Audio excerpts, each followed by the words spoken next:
The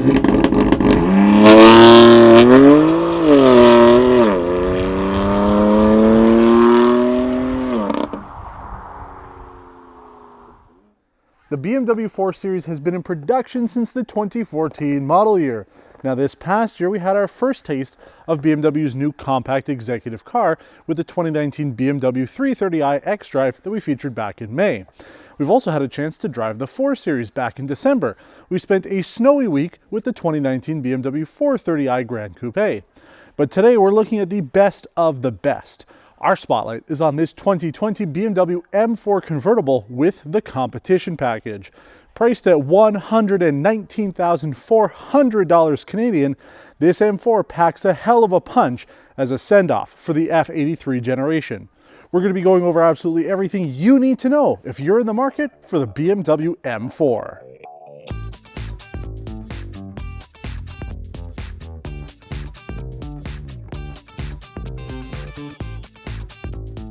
Now, I'm sure a lot of people are surprised that this actually is a 2020 model year. I was surprised too. I figured 2019 would be the last model year for the M4, but no, we're going into 2020 with the same F83 convertible M4 that we've had since essentially 2015. Now, there's $30,400 worth of options on this vehicle. In Canada, at least, this San Marino Blue paint is only available with the $26,000 Ultimate Package. Now, you do get a lot with that, and that's probably why they call it the Ultimate Package. You get 20-inch star spoke style 666M rims. These are not those. These are the winter rims provided to us by BMW Canada, and these are on Continental winter contact tires. You also get the black side skirts, high beam assist, M Performance titanium exhaust with carbon tips. That's a great upgrade. My God, this car sounds amazing with it. Surround view, which just adds 2 cameras to the front of the vehicle on either front fender to be able to see if your cross traffic is clear when you're coming out of a parking spot. Also helps a little bit with the parking lines. As you're pulling into a spot, you have to turn that on its own. Will not come on normally when you put the car in reverse. Front and rear park distance control, active blind spot information system, a storage compartment package, HomeLink, adaptive full LED headlights, Sirius XM, wireless charging, and the BMW Connected Drive suite.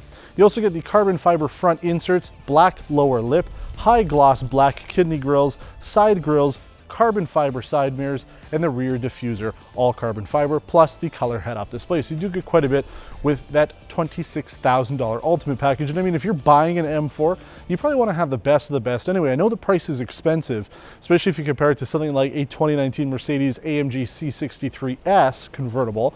There's about a $16,000 price difference if you get it about the same way configured. And the Mercedes does come with more, but the benefit with this is it is a hard top convertible. If you really want a convertible, you want to have ultimate performance and still be able to enjoy during the summer by putting the roof down, having a hard top is something that you can't find too often these days. So the M4 still comes with that. Who knows what will happen with the next generation? Now, I know what you're thinking, 26 grand, that sounds like a lot for the Ultimate Package based on what I just said, but you do get a number of packages within that package, including the M Drivers Package that increases the top speed of the vehicle, not really important here in Canada, but you also get a voucher to BMW's M Intensive Training at the BMW Driving Experience Center. You also get the M Adaptive Suspension that adds electronically regulated shock absorbers which continually adjust to the road conditions and your driving style within milliseconds. It also includes the Sport Plus mode on this vehicle. There's new springs, dampers, and anti-roll bars as well with the M Adaptive Suspension. Now, the big addition to this, which is probably why people are going to want this, comes with the Competition Package. Now, yeah, you can get that on its own, but the Ultimate Package adds it. You get a 19 horsepower boost on the engine. There's no change to the torque, as well as the active M Differential and stability control too. Now, that on its own is a nice plus to have. You also get the M striped seat belts and a lightweight sport seat setup if you go with the coupe, not on the convertible. Now, there's some debate about whether or not this is a true competition, because the current modern generation of BMW M cars do have competition models, and they're actually the name of the model. So this is technically, as far as on paper is concerned, a BMW M4, period, with the competition package, period. With the new generation of BMW M cars like the M2, M5, or the X3M we were actually supposed to have this week, it is technically an X3M competition. Now, there is some debate online. You guys can debate it all you want, whether or not that this should be called an M4 competition. From, I guess, a BMW legal perspective, it is not. but I give you permission to call it that. If you want to put a competition badge on the back of this, considering it already has the black badging for the M on the back, you can do it. So I'm giving you permission to do so. I've seen a lot of debate online. People complain, well, if you're putting that on, why don't you just put with a heated steering wheel? That's a pretty stupid argument, considering the competition package here does the exact same thing that the competition package would do on the current generation of BMW M cars. And I suspect that the next generation BMW M3 and M4 competitions will have the same sort of kit as this. So you can do it if you want. You can tell them that Niall said so. And honestly, at the end of the day, just let people enjoy things. Stop complaining about what somebody will do to their own car. But you guys came here to see how this vehicle performs on the road. So enough from me, enough from my scripts. Let's get behind the wheel of the 2020 BMW M4 Cabriolet. Let's take it on the road and talk about everything you need to know about this nearly $120,000 rocket ship.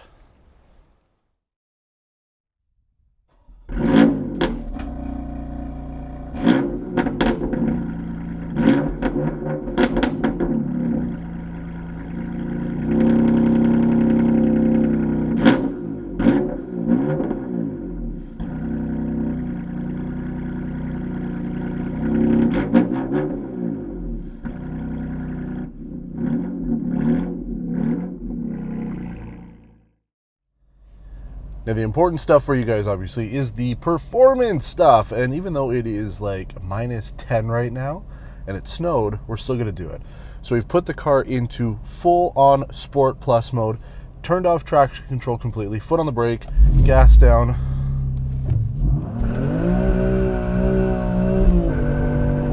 Holy 100.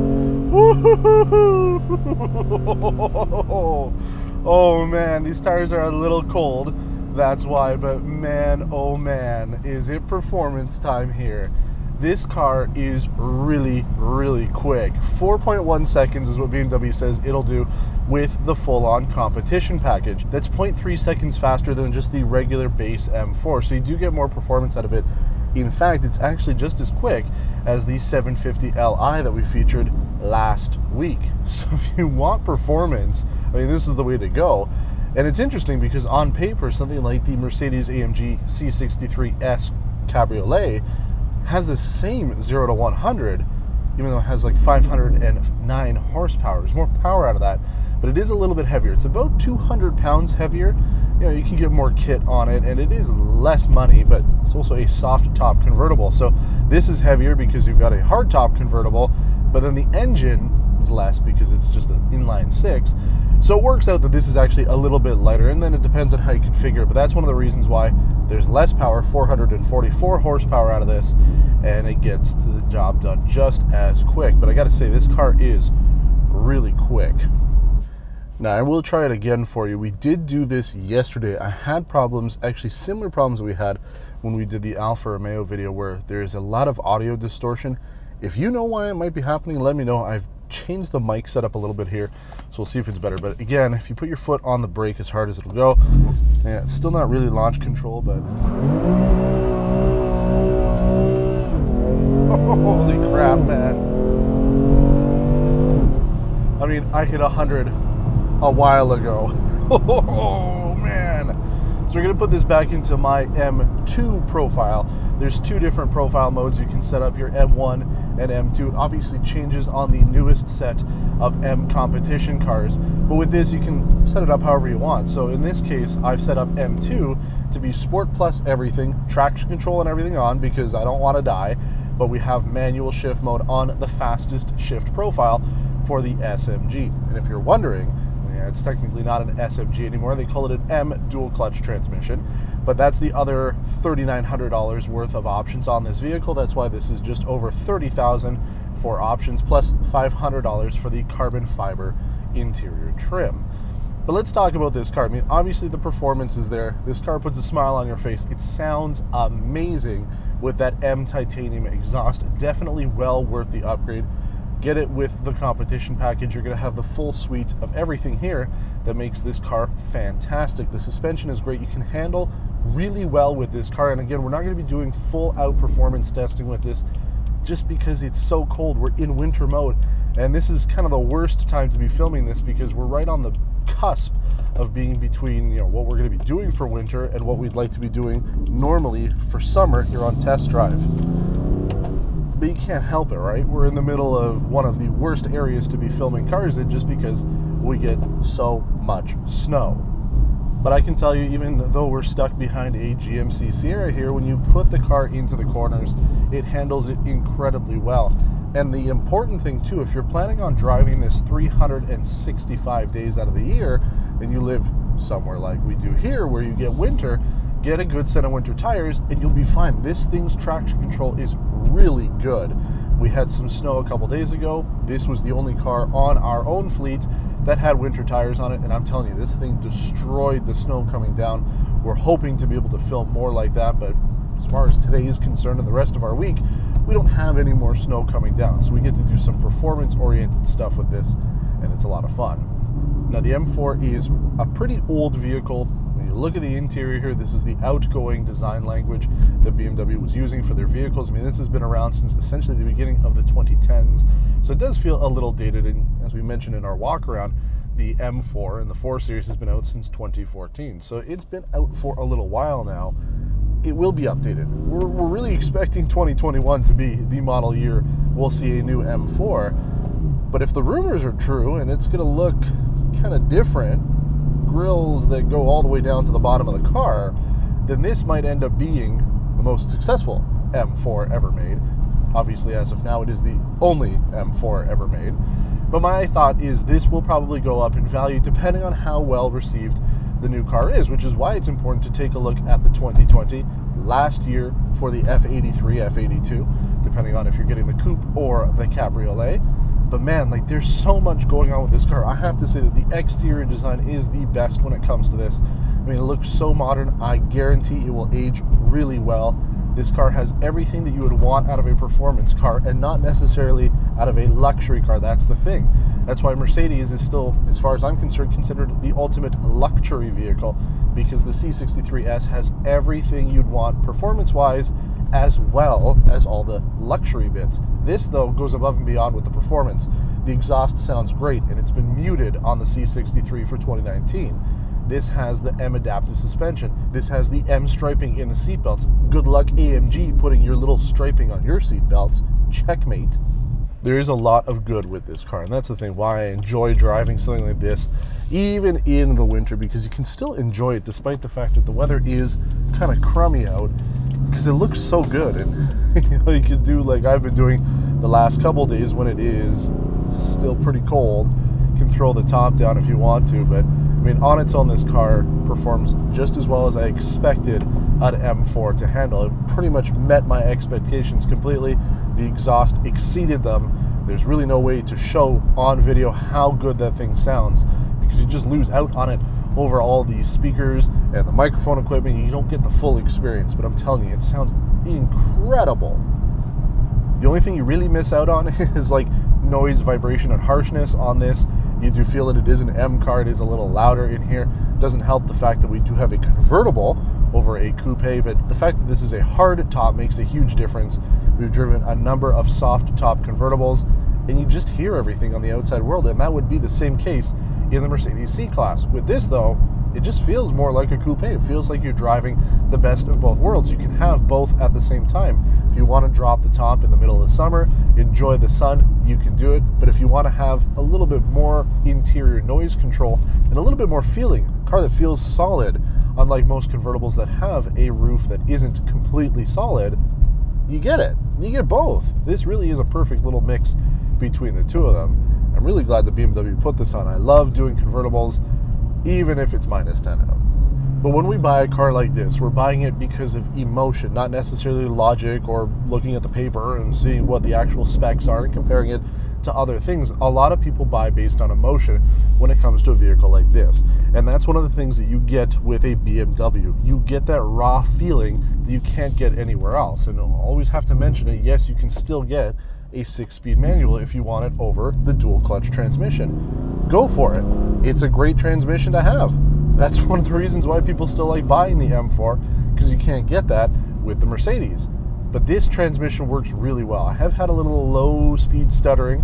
We usually find that with a lot of these dual clutch transmissions, but for the most part, from a shifting perspective, it is so darn quick, and I enjoy the fact that you have so much control over this. It really shows you how it's evolved over that original SMG transmission. But if you want emotion, if you want something that makes you feel different than you do in another car, this is the one to go for. Because I'm telling you, the connection between man and machine in this thing, bar none.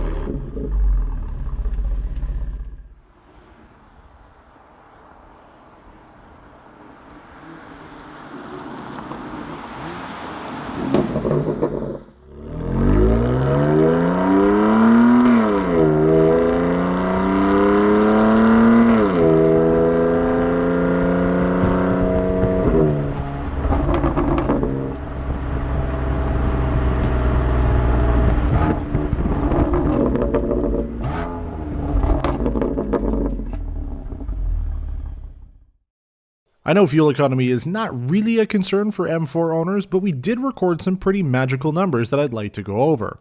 On our 100-kilometer test loop, the M4 competition completed it in 8.4 liters per 100 kilometers, or 28 US miles per gallon, in full comfort and efficiency mode. By comparison, the rest of our 742-kilometer week was spent in full-on Sport Plus mode with the most aggressive manual shift profile active, and we averaged 13.4 liters per 100 kilometers or 17.5 mpg. Not bad numbers at all, in fact better than the Mercedes-AMG E53 Coupe we featured a couple months back. But let's talk likes and dislikes. First off, it's impossible not to fall in love with the design of the F83 M4, especially with the competition package bits adding a little bit of extra flair to this already excellent design. I think this will likely go down as one of the best M cars BMW will ever make. The M titanium exhaust is also a solid upgrade, giving this 444 horsepower engine some devilish drama when driving it in Sport Plus mode. And the handling of this M4 was superb even on our winter tires, making the experience as on rails as you could hope for from a convertible. Finally, the interior space and comfort was really good. Despite being a compact executive car, the F83 provided ample space for maximum driving comfort, something that you can't always guarantee from the competition. When it comes to dislikes though, there isn't much to complain about. I think the number one thing enthusiasts will say is the age of this vehicle, as we expected 2020 to bring a whole new generation. 7 years is a long time for an M car, even one as excellent as this. Low-speed driving was also a little rough, whether it was directly related to the M double-clutch transmission or the overall throttle response. I found that driving this car normally was more challenging than driving it hard and fast. Finally, the air collar, which provides a stream of hot air to the front occupant's neck, isn't designed for tall drivers or those who wear anything other than a shirt. I was excited about having this feature, but found it really never worked for me, giving me a useless set of buttons during my drive.